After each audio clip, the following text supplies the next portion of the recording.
Good morning, students.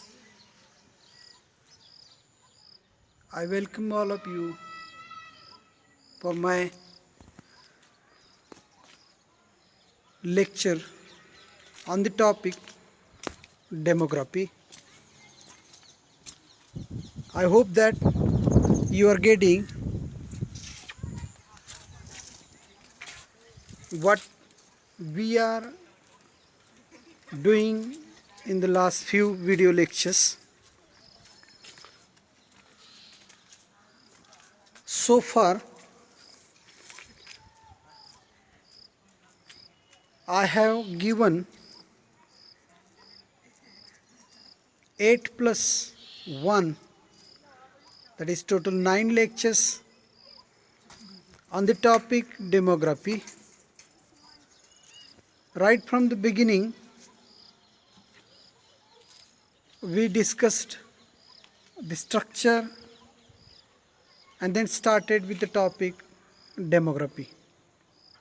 Okay, so in the course of due discussion,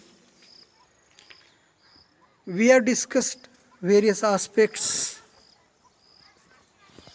of this topic की ज्याच्यामध्ये vital events,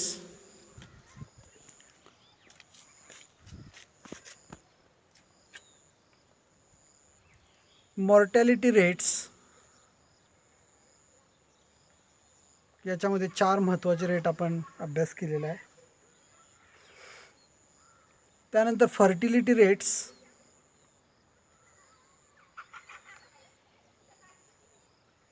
crude birth rate, specific fertility rate मध्ये अतिशय महत्त्वाचा म्हणजे age specific fertility rate. तत्पूर्वी आपण we have seen general fertility rate and the important topic of demography gives us one of the important index of fertility is the total fertility rate. 4 fertility rate, 4 mortality rate याचा आपण अभ्यास केला. And as I have told you, these two vital events की ज्याच्यामध्ये एक death आहे आणि दुसरा बर्थ आहे जो पॉप्युलेशनवरती मेजर परिणाम घडवून आणत असतो. तर या दोन व्हायटल इव्हेंट्सचा परिणाम पॉप्युलेशनवरती काय होतोय आणि त्याचं मेजरमेंट आपल्याला कशा पद्धतीने करता येतं हे आपण we have discussed that by studying the measures of mortality and measures of fertility. आता अल्टिमेटली एक प्रश्न आपल्याला सतत पडत असेल की when we discuss population and we think about it, what will happen to a particular population over the period of say 100 years, 100 वर्ष, 200 वर्ष, 1000 वर्ष एखाद्या पॉप्युलेशनचा जर आपण विचार केला तर त्या बाबतीत काय घडू शकतं. म्हणजे इनक्रीज आणि डिक्रीज ह्या ज्या गोष्टी आहेत त्याच्या पलीकडे एक गोष्ट आहे ज्याला आपण ग्रोथ असं म्हणतो. ग्रोथ ऑफ ए ट्री, एखाद्या झाडाची वाढ होणं, ग्रोथ ऑफ ए ट्री. तसं पॉप्युलेशनची जी ग्रोथ होते त्याच्यामध्ये production and production, if it is repeated 2 times we call it is a reproduction. तर पॉप्युलेशनची अल्टिमेटली वाढ होत असताना त्याच्यामध्ये किती बदल होतोय तो बदल मोजण्यासाठी आपल्याला simply mortality rate, fertility rate ह्याच्यापेक्षा आणि एक इंडेक्स आवश्यक आहे आणि तो इंडेक्स आपल्याला मिळतोय ग्रोथ रेटच्या माध्यमातून. किंवा त्याला रिप्रोडक्शन रेट्स असं म्हटलं जातं. म्हणजे आता आपल्याच देशाचं उदाहरण पहा. 1891मध्ये सेन्सस झाला पहिला, 1891, आणि त्याच्यापासून दर 10 वर्षांनी सेन्सस होतो आहे.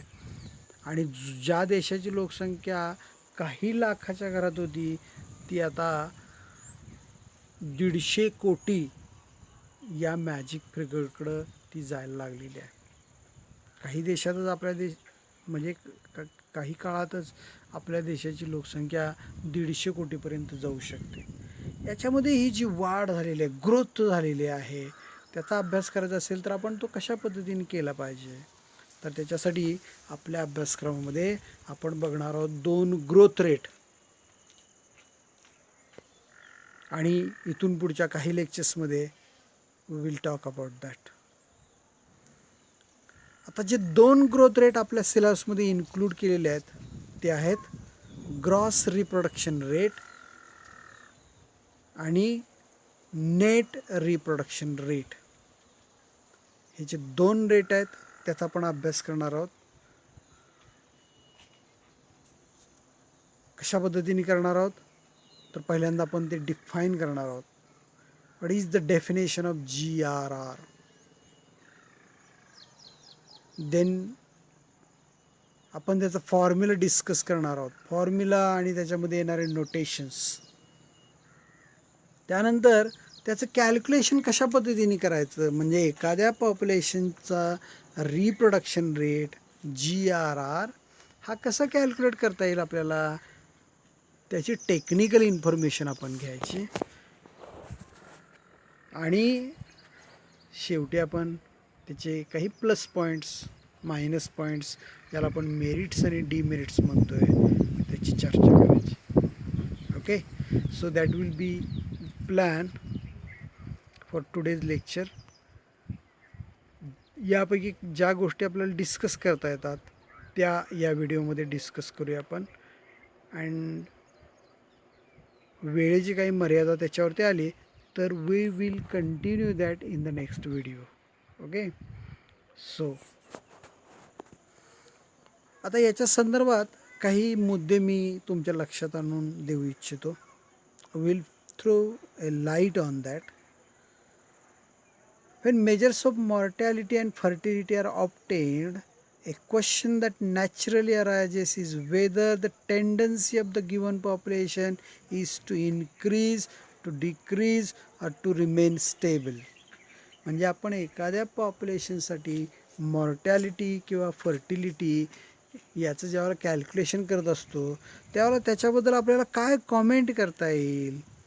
हे जे पॉप्युलेशन ज्याचा आपण अभ्यास करतो आहे त्याच्यामध्ये अशा काही टेंडन्सीज आहेत का, काय प्रवृत्ती आहे त्याच्या, म्हणजे त्याच्यामध्ये सातत्याने वाढ होते, घट होते, की ते पॉप्युलेशन स्थिर आहे.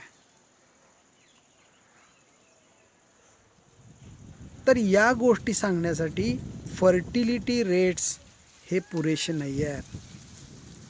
Fertility rates are inadequate to give us any idea about the rate of population growth. त्याचं कारण काय, त्याचं कारण आहे they ignore the sex of the newly born children and their mortality.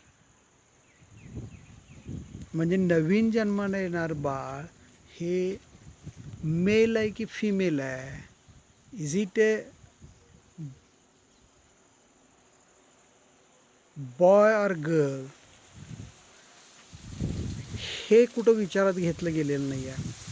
आणि ते जे बाळ आहे ते त्या काळाच्या ओघामध्ये त्याला किती आयुष्य प्राप्त होणार आहे, त्यालाही मृत्यू असू शकतो, त्याची मॉर्टॅलिटी आपण विचारात घेतली जात नाही आहे. आता एक गोष्ट आपल्याला लक्षात घ्यावी लागेल की पॉप्युलेशनची जी वाढ होणार आहे ही केवळ आणि केवळ मुलींच्या जन्मावरती अवलंबून असणार आहे. So female birth, obviously the population increases through female birth. Thus if a majority of births are girls, नव्याने जन्माने येणाऱ्या खूप साऱ्या मुली असतील तर साहजिकच पॉप्युलेशनमध्ये काय होणार, त्या पॉप्युलेशनमध्ये वाढ होणार. आणि नव्याने जन्माला येणारी जी पिढी आहे त्याच्यामध्ये मुलांची संख्या जर जास्त असेल तर of course that population will observe A downward trend in the future. आणि यांचं प्रमाण समहॉट स्टेबल कॉन्स्टंट राहिलं तर मात्र ते पॉप्युलेशन स्टेबल राहण्याचे चान्सेस जास्त असू शकतात. So what is more important is that sex of the newborn baby. Similarly, if we ignore the mortality of newly born children, we cannot form a correct idea of the rate of growth of the population, because it is possible that a number of female children may die before reaching the reproductive age. Therefore, we devise some measure of population growth on the assumption that current mortality and fertility will also continue to prevail in the future. म्हणजे दोन गोष्टी आपल्याला विचारात घ्यायच्या आहेत. एक म्हणजे नव्याने जन्माला येणारं जे बाळ आहे ते काय आहे, मुलगी आहे की मुलगा आहे, याचा विचार आपण एका रेटमध्ये करणार आहोत, ते GRR. आता नव्याने जन्माला येणारं बाळ ते मुलगी असेल आणि ते बाळ जिवंत राहिलं म्हणजे ती मुलगी ती पुढच्या पिढीमध्ये ती जर आई बनू शकली तर पॉप्युलेशनमध्ये वाढ होणार आहे. She will give birth to the babies and hence the population will increase. म्हणजे आपण त्याची मॉर्टॅलिटी विचारात घेतली तर दुसरा रिप्रोडक्शन रेट तयार होऊ शकतो, तो म्हणजे येणारा. आता हे कशा पद्धतीने विचारात घेतलं आहे ते आपल्याला लक्षात येईल. ओके, सो GRR म्हणजे काय? In order to get a proper measure of population growth, it is first of all necessary to take into account the age and sex composition of the population of newborn babies. That is important. म्हणजे नव्याने जन्माला येणाऱ्या बाळांच्या मध्ये sex composition कशा पद्धतीचं आहे, एकूण पॉप्युलेशनमध्ये एज अँड सेक्स कॉम्पोजिशन काय आहे, आणि नव्याने जन्माला येणाऱ्या बाळांच्यामध्ये सेक्स कॉम्पोजिशन काय आहे. In addition to this, it is also appropriate that we should consider only female births. त्यामुळे नव्याने जन्माला येणारं बाळ हे जर मुलगा असेल तर पुढच्या पिढीमध्ये त्याचा विचार करायचे कारण नाही आहे. फक्त आपल्याला फिमेल बर्थ्स विचारात घ्यायचे आहेत आणि त्याच्यावरून आपण GRR डिफाईन करणार आहोत. त्यामुळं आता इथून पुढं जन्माची नोंद करत असताना ती मुलगी आहे की मुलगा आहे ह्याची स्वतंत्रपणे नोंद करावी लागेल आपल्याला. So at the birth registration of the baby कोणकोणत्या गोष्टी महत्त्वाच्या आहेत पहा. जन्माला आलेलं बाळ मुलगी आहे का मुलगा आहे, पहिली गोष्ट. जन्माला आलेल्या बाळाच्या आईचं वय काय, that is the second thing. आणि मग याचा जो रेशो असेल तो म्हणजे GRR for the entire reproductive age group. So GRR define करताना कशा पद्धतीने डिफाईन करता येईल. It is defined as the sum of age specific fertility rates calculated from female births for each year of reproductive period. म्हणजे आता इथं फक्त आपण काय करणार आहोत, मुलींसाठी महिलांसाठी age specific death rate calculate करायचा. सो पूर्वी आपण NBX सगळी जन्माला आलेल्या बाळांची जी संख्या आहे, सगळ्या बाळांची जी संख्या आहे ते विचारात घेत होतो. आता नाही घ्यायचं तसं. जन्माला आलेल्या फक्त मुलींची संख्या विचारात घ्यायची आणि त्याच्यावरून रेट कॅल्क्युलेट करायचा. And that rate will be age, that rate will be gross reproduction rate. So GRRA is given by NBXF divided by NPXF into 1000, and this sum is for all x. X is taking value from 15 to 49. आता इथं आपण जर age group तयार केले तर त्याची width असेल that is an. मग एन इज इक्वल टू 5 असते युजली. आपण एन इज इक्वल टू 1 सुद्धा घेऊ शकतो. एन इज इक्वल टू 1 घेतलं तर एका पर्टिक्युलर एजसाठी आपण त्याचं कॅल्क्युलेशन करणार आहोत. So NBXF is the number of female children born to women aged X to X plus N, आणि त्याच गटातलं फिमेल पॉप्युलेशन. सो GRR आपल्याला अशा पद्धतीने कॅल्क्युलेट करता येईल. आता हे कॅल्क्युलेशन करत असताना GRR can only be calculated if births are classified according to age of mother and sex of newborn baby. म्हणजे आपल्याकडे डेटा कसा असायला पाहिजे, नवीन जन्माला आलेलं बाळ मुलगा आहे की मुलगी आहे आणि त्याच्या आईचं वय किती होतं, हा डेटा आपल्याकडे असल्याशिवाय आपण GRR कॅल्क्युलेट करू शकत नाही. पण खूप वेळा हे जे 2 वे क्लासिफिकेशन आहे, एक म्हणजे बाळाचा सेक्स विचारात घ्यायचा आणि दुसरं म्हणजे आईचं वय विचारात घ्यायचं, हे जर 2 वे क्लासिफिकेशन आपल्याकडे उपलब्ध असेल तर आपण कॅल्क्युलेशन करू शकतो. पण खूप साऱ्या केसेसमध्ये नेमक्या ह्या गोष्टी आपल्याकडे उपलब्ध नसतात. मग अशा केसमध्ये आपण GRR कशा पद्धतीने ॲप्रॉक्सिमेट करू शकतो, तर त्यासाठी sex ratio at the birth याचा आपल्याला वापर करून आपण त्याचं कॅल्क्युलेशन करू शकतो. आता सेक्स रेशो म्हणजे काय, तर त्याला आपण मराठीमध्ये जनरली स्त्री पुरुष प्रमाण असं म्हणतोय. स्त्री पुरुष प्रमाण,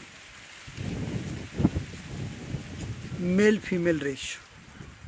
म्हणजे ह्याचं कॅल्क्युलेशन कसं करतोय आपण, तर sex ratio it is the ratio of number of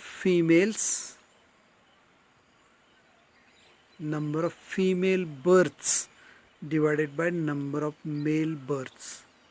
किंवा एखाद्या पॉप्युलेशनमध्ये एकूण पुरुषांची संख्या किती आहे आणि एकूण स्त्रियांची संख्या किती आहे ह्याचा रेशो काढला तर त्याला आपण सेक्स रेशो असं म्हणतो. आता त्याला इंटू 1000 केलं तर आपल्याला मिळेल दर हजारी स्त्री पुरुष प्रमाण, जे अर्थशास्त्रामध्ये डेमोग्राफीमध्ये जास्त प्रमाणात वापरलं जातं.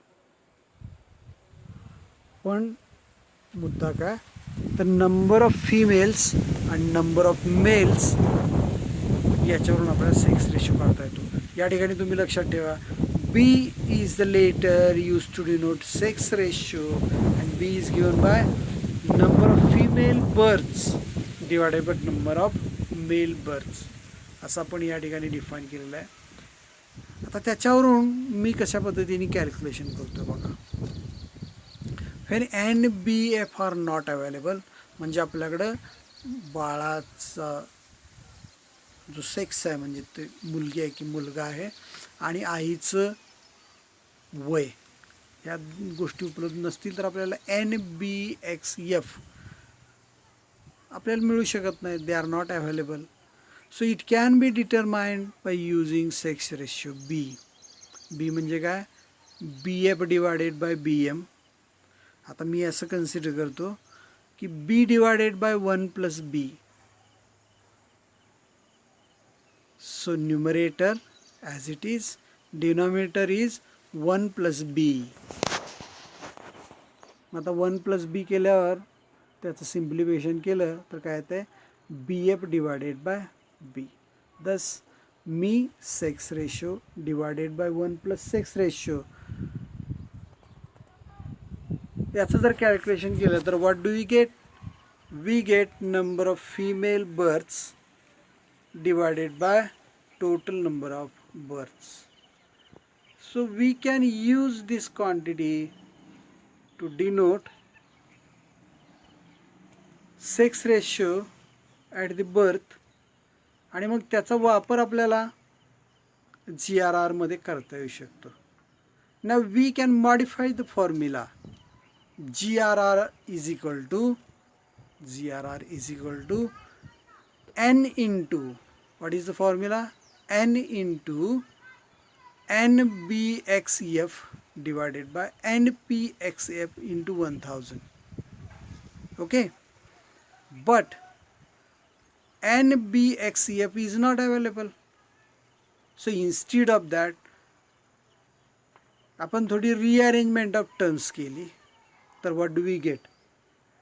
NBXCF divided by total number of births, एकूण बर्थ, ज्याच्यामध्ये मुलगा मुलगी अशा प्रकारे काही नोंद केलेली नाही आहे, ती टर्म कॅन्सल होते पहा, अशा पद्धतीने लिहिलं तर the first term it is NBXF divided by NBX, it can be written as BX divided by 1 plus BX small, where BX is the sex ratio of male and female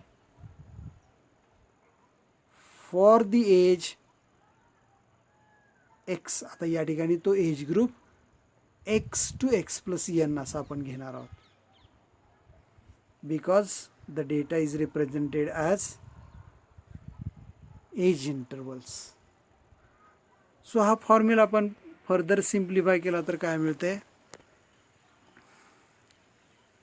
N summation BX divided by 1 plus BX small b into NBX NPXCF into 1000. आता या ठिकाणी we are going to make an assumption. What is that assumption? Assumption is that sex ratio at the birth remains constant irrespective of the age of mother. Sex ratio is same. म्हणजे याचा अर्थ काय? आपण असं गृहीत धरतोय की बाळाच्या आईचं वय काय आहे ह्याच्यावरून ते बाळ मुलगी की मुलगा असेल याचा काही अर्थार्थी संबंध नाही आहे. म्हणजे 20 वर्षाची महिला ही मुलाला जन्म देण्याची शक्यता आणि मुलीला जन्म देण्याची शक्यता, किंवा 35 वर्षाची महिला मुलाला जन्म देण्याची शक्यता आणि मुलीला जन्म देण्याची शक्यता, they can be same. In fact we don't have any reason to discriminate it. ते सारख्याच प्रमाणात असणार आहे. आणि म्हणून आपण BX is equal to B for all X असं अझम्पशन करून त्याच्यामध्ये त्या क्वांटिटीज ठेवल्या तर it becomes a constant and can be taken outside the summation sign. So now formula becomes N into summation NBX divided by NPXF into 1000. What is that? The quantity inside the summation within the parenthesis, it is age specific fertility rate. So sum of age specific fertility rate is TFR. So if we have a sex ratio, then we can compute GRR by using the formula B divided by 1 plus B into TFR. So it can be computed even if data on births and age of their mothers, sex of babies are not available. So this formula can be used. Here is one simple example की ज्याच्यामध्ये आपल्याला we have given the data, याच्यामध्ये total birth आहेत, number of women त्यांचा data आहे in the corresponding age group. So we are given NPXF आणि NBX total number of births. त्याच्यावरून आपण काय कॅल्क्युलेट केलं? ASFR it is 450.3533. But we are given the sex ratio at the birth is 3:4. म्हणजे एकूण 7 बाळ जन्माला येणार असतील तर त्यापैकी 3 मुली आणि 4 मुलं असणार आहेत असा त्याचा अर्थ simply. So we have computed TFR आणि त्या TFR वरून नाव B is equal to 3 divided by 4. So B divided by 1 plus B is equal to 3 divided by 7. So TFR is N into summation ASFR n is 5 into 450 वगैरे ते calculation करून 2251 हे TFRची value आहे आणि त्याच्यावरून GRR कॅल्क्युलेट करताना ती value किती येते 965.04. Approximately we get the value of GRR is 965. How we can interpret this? This can be interpreted as 1000 women 1000 women will give birth to 965 girl babies during their entire reproductive ages. म्हणजे 1000 स्त्रिया ज्या reproductive age ग्रुपमध्ये आहेत त्या त्यांच्या संपूर्ण जीवन काळामध्ये during their entire reproductive age group will give birth to 965 baby girls. म्हणजे आत्ताच्या ज्या 1000 माता आहेत त्यांची जागा पुढच्या पिढीमध्ये 965 महिला घेतील. Simple meaning of that. तर आता या ठिकाणी जर आपल्याला पर वुमन हा रेट कॅल्क्युलेट केला तर तो काय येईल 965ला 1000 भागलं तर इट बिकम्स 0.965. म्हणजे याचा अर्थ काय तर काही स्त्रिया कमी होणार आहेत. हे असं पिढ्यानपिढ्या घडत राहिलं तर you will find that this population will decrease. This population will observe downward trend in the future. Okay, so GRR can be represented, GRR can be computed to study the fertility pattern of the population. Okay, I hope that you will study. If you have any doubts regarding to the lecture, you can mention the doubts in the comments while observing the video of the lecture. If you like this video, you just click the like button, and if you have any doubts then please write in the comments, or otherwise you can post your comments on the WhatsApp group we have formed for the BSc second students. Okay, I will stop here. Thank you for listening my lecture. Goodbye.